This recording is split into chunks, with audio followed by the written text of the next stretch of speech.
Okay, in this video we're going to talk about geothermal energy and hydroelectric energy. So let's start out with geothermal. So what is geothermal energy? Well, geo means earth, rock, land, and thermal means heat. So it's basically heat from the earth. And basically what happens is you find an area where the crust of the earth is nice and thin, and you're able to drill down and access pockets of water that have been warmed up by the earth's core, and then you take that really hot water and you use it to boil other water to create steam to turn your turbine to generate electricity. So as you can see in this slide, it uses the heat from the interior of the Earth. And this is heat that's naturally there that rises in the Earth's surface through hot springs, geysers, volcanoes. All this is naturally occurring. There are these geothermal systems. The thing about them is that they have to be located in areas where the Earth's crust is very thin, and it's difficult to find those places. And then the other problem is that when you do find those places, it tends not to have a lot of other people living in those areas. But basically what you do is you drill a hole into the ground, insert pipes, bring that hot water or even the steam up to the surface, and then use that to generate electricity. Now you also can just take the heat and use it to heat homes or businesses, but more commonly it's used to generate electricity. So kind of here's what it basically looks like. Um, we actually have a geothermal plant out near the Salton Sea. I don't know how many of you are aware, but down at the southern end of the Salton Sea, or as you approach that southern end, the Earth's crust actually gets really thin. There's actually mud pots out there, and those are kind of those bubbling pots of hot mud that you can go and see in Yellowstone, and that's because the Earth's crust right there is very thin. And as a result of having a big body of water there and a really thin Earth's crust, the water is able to seep down into the ground and get really heated up. And so what we've done is we've gone in and we've drilled in a pipe and we bring up that hot water. We send it through a power plant where it's used to heat other water where it boils, and then the heat off that boiling water turns the turbine and generates electricity. Now, once that hot water comes through, it cools off a little bit, and then what we do is we send it back into a pipe that goes back into the ground. So we're pumping the water back into the ground and allowing it to heat up again. So it is a renewable resource or a renewable energy source. There are some people who argue that it's not totally renewable because you are losing some water to steam. So eventually, at some point, you will run out of water, but it's a very small amount compared to what's in there. Now, some people are curious, they don't understand, well, why can't you just take the hot water that you're pulling up and use and boil that and use the steam off of that to turn the turbine? Well, that water usually has a lot of minerals and other corrosive things in it, and so you don't want to send that through really costly equipment that could start corroding or having calcium buildup or whatever on there. So they use cleaned water, and then they keep the water coming out of the ground separate. And it's for that reason, that high mineral content and the corrosiveness of it. So here's some other pictures. Up in the upper left, you're seeing kind of a little geyser over there with some hot water and some steam coming up. And then a few other up on the upper right is basically kind of what we're tapping into. You see the hot water under there. The red down in the center is kind of that Earth's core. And so you've got rainwater, cold water that percolates down into the ground. And then as it sits down there, it gets heated up. And then we tap into that hot water and pull it out. The bottom picture there then would be your typical geothermal power plant. You have the red pipe that's bringing that hot water up out of the ground. It goes through a series of filters and whatnot, goes into the plant, is used to boil water. You see the steam coming out of the plant. That's just simply steam.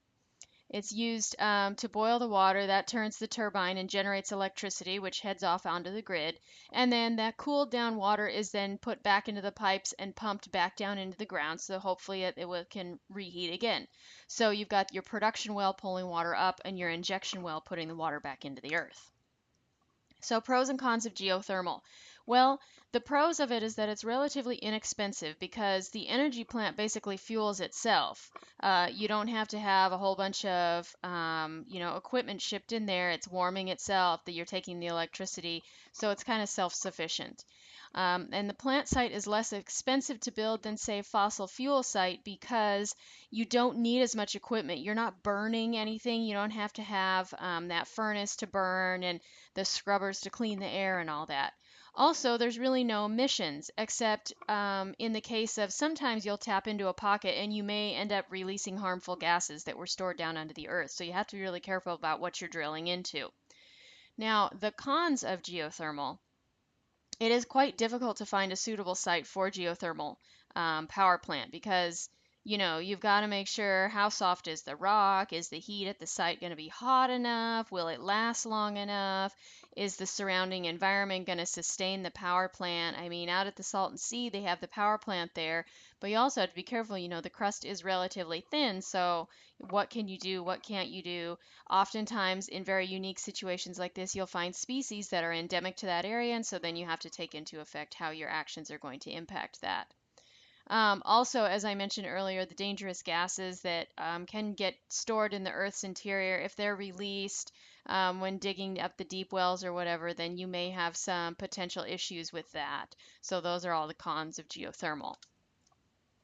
All right, and let's revisit hydropower again. And hydropower is basically using dams to generate electricity. So you basically have a river flowing through, and what you do is you build a dam and you create a reservoir of water behind that dam, storing up that kinetic energy into potential energy. And then you release certain amounts of water through the dam.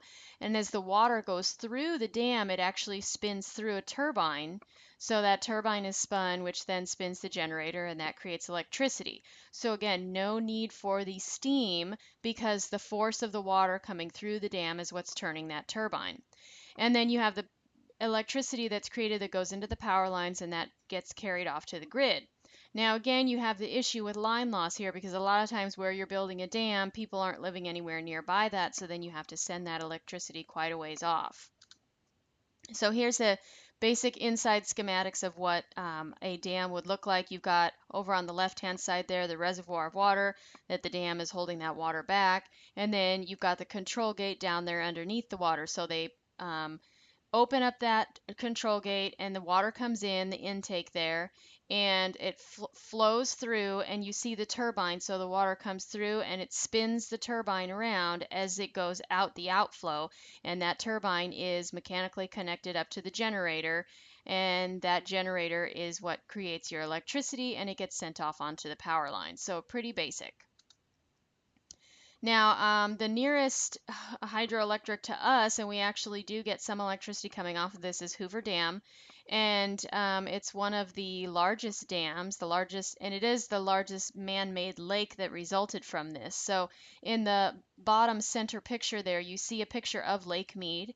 And I have pointed out there where the dam is located. So you can see that the Colorado River came through, and they did a lot of studies and figured out exactly where they wanted to put that dam. And when they put that dam up, that's the reservoir that it created. So it surprises a lot of people exactly where that dam is located. Now, the Colorado River is currently 50% less capacity than it was when they first did all this studies due to drought. And so we could run into problems. And then one of the issues is that when you create a reservoir, now you've increased the evaporation rate because normally you wouldn't have near that much water sitting still in a large surface area being exposed to the sun. So you have to be careful of that. The pros to hydropower, it's fairly inexpensive source of energy, at least once the dam is built, because then you just basically have the maintenance. Now, building a dam is not necessarily easy cost to swallow, but once it's all there, it's pretty easy to maintain. It doesn't require a lot of additional land because the turbine and generator are built into that dam, so you're not having to have a whole separate facility that's housing the generator and the turbine. And then the reservoirs oftentimes provide recreational opportunity, which, accounts for ecotourism and often benefits that local economy of the area where the dam went in. The cons to hydropower, of course, are that there are very few sites available to expand hydropower much more. We have dammed most all the rivers in the United States, so there really isn't any expansion going on. And in fact, in some areas like Washington State, where I'm from, they're actually taking dams out because of the damage that they've done to migrating fish species such as salmon. The ecological benefits of taking out the dam outweighs the electrical benefits that we get out of it, so they've been deconstructing some of them. And then, of course, as we've gone over when we went over our water sections, dams are actually quite ecologically destructive. They stop the natural flow of the river. That disrupts the whole ecology of the river. It disrupts fish migration. You get oftentimes a backup of sediment because that water now slows down, drops whatever sediment it was holding. That sediment can build up behind the dam and cause issues. You have a lot more weight on the Earth's crust right there, so you get a lot more earthquakes and unstable footings on the Earth, so that can cause some big issues. You have the potential of flooding. You destroy a lot of habitat because it floods out, and all that habitat shouldn't is not underwater habitat. So a lot of the plants and all the animals either move out or die. So a lot of people and wildlife is displaced. And the released water often scours the downstream portion because that water is just blasting through that dam so fast that it just hits and blasts away any of the small plants and small animals, invertebrates, anything like that that was down there. So you often see really low biodiversity right below a dam because of that scour footprint there. And then I talked about the buildup of silt and sediment. All right, in our next video, we're going to go over fuel cells and biodiesel and finish up.